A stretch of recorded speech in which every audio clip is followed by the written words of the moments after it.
Ben, pour moi, Bibi, c'est un des livres que j'ai écrit avec le plus de plaisir.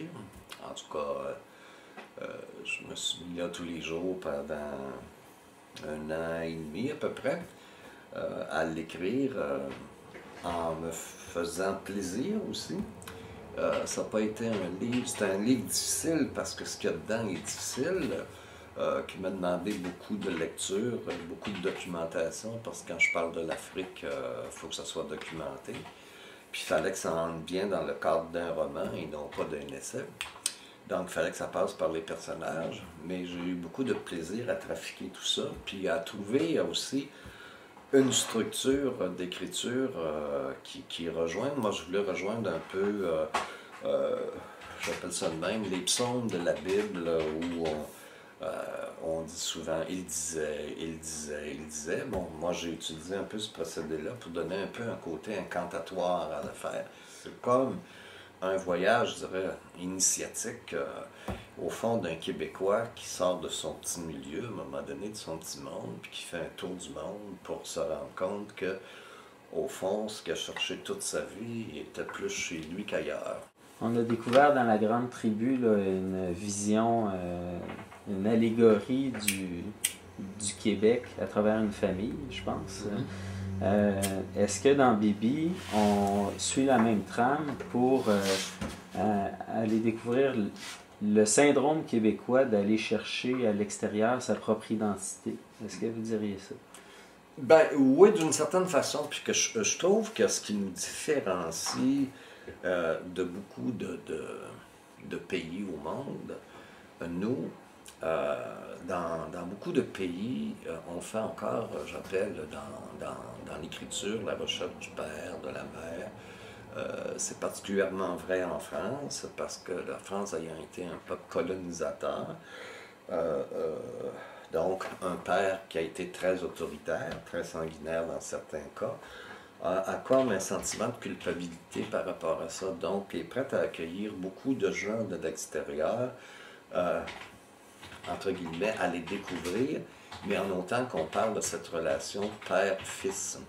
Et d'ailleurs, la plupart des romans publiés en France d'auteurs étrangers récents sont des romans basés sur le père et le fils. Et le fils à la découverte de son père. Donc ça plaît aux Français, parce qu'en même temps, comme aux Allemands d'ailleurs, puis comme à tous les peuples colonisateurs, tandis que nous, on est dans une situation au Québec bien différente. Nous, notre recherche du père, au fond, on l'a fait en littérature dans les années entre 65 et 80.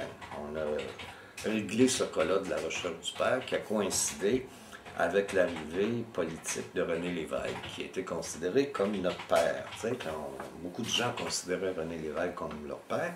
Et à sa mort d'ailleurs, les cahiers qu'on a mis à la disposition des gens pour qu'ils écrivent un petit mot sur René Lévesque, beaucoup disaient « Ah, c'est comme si vous étiez mon père, bon, etc. » Donc ça, on l'a fait.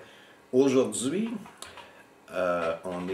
si on lit la littérature de maintenant, les jeunes de maintenant, on ne cherche plus le père, on ne cherche plus la mère non plus, on cherche des frères et des sœurs.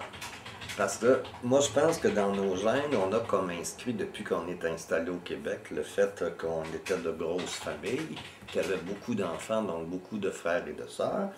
Et aujourd'hui, ben, comme les familles sont réduites à 1 ou à 2, c'est comme si les gens de moins de 40 ans, ou 45 ans, je dirais même, sont à la recherche de frères et de sœurs. Or, comme ils ne les trouvent pas au Québec, parce que les familles sont minimalistes, ces frères et ces sœurs-là, ils les cherchent partout ailleurs dans le monde.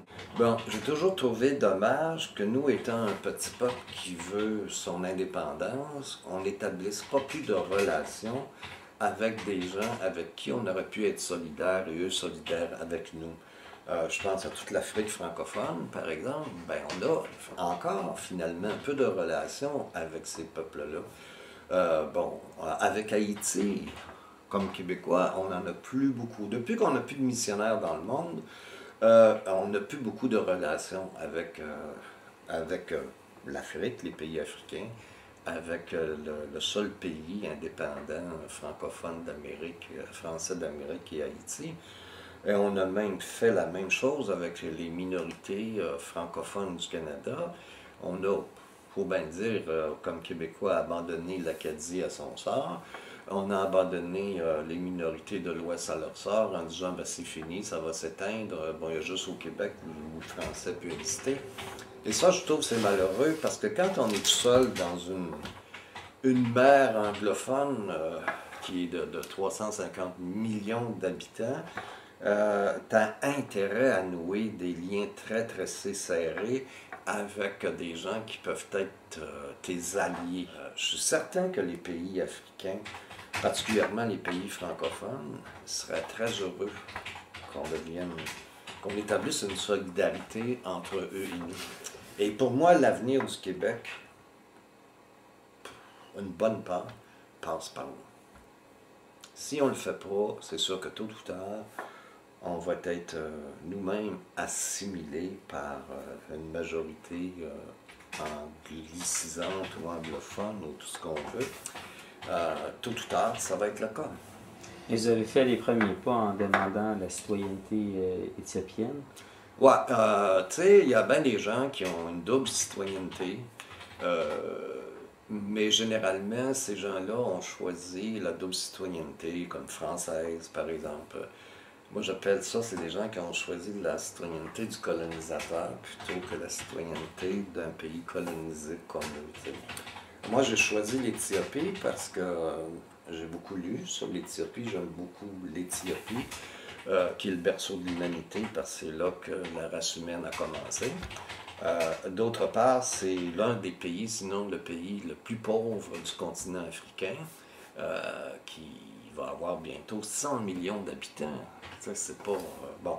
Et puis, je trouve, et en même temps, leçon de choses importantes, pourquoi j'ai choisi l'Éthiopie, c'est que c'est le seul pays africain qui n'a jamais été colonisé par l'homme blanc, parce que l'Éthiopie a toujours été, depuis le royaume d'Ixum, a toujours été un pays indépendant et a toujours été capable de repousser l'envahisseur quand il se présentait, que ce soit l'envahisseur musulman, africain, ou les envahisseurs français, britanniques et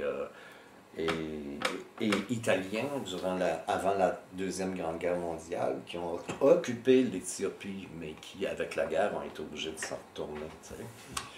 Et ça, je trouve que pour un peuple qui avait peu de moyens, en armes, par exemple, a fait preuve d'une dignité, d'une fierté que nous, on aurait peut-être intérêt à étudier davantage pour savoir c'est quoi quand on veut vraiment être indépendant chez soi. Puis quel prix il faut payer aussi. Il y a eu James Joyce, bon, la réédition de l'Héritage, La Grande Tribu. La Grande Tribu.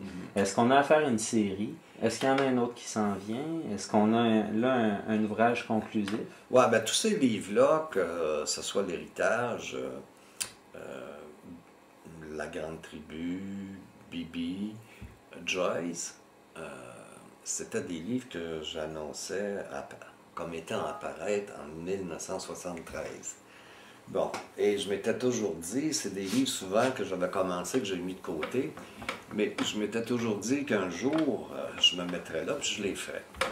Bon, et là, ça fait partie d'une série qui se termine avec un dernier ouvrage que je suis en train d'écrire, qui, dans sa version actuelle, s'appelle Le Clan Ultime, et qui donc ferait un peu la synthèse de tous les autres et ajouterait la plus-value, si je peux dire, de tout ce que j'ai écrit, qui ferait une conclusion à toutes ces histoires-là que j'ai racontées, et qui rejoignent toutes la même chose au fond, et que j'espère pouvoir mettre comme il faut dans ce dernier roman de cette série-là.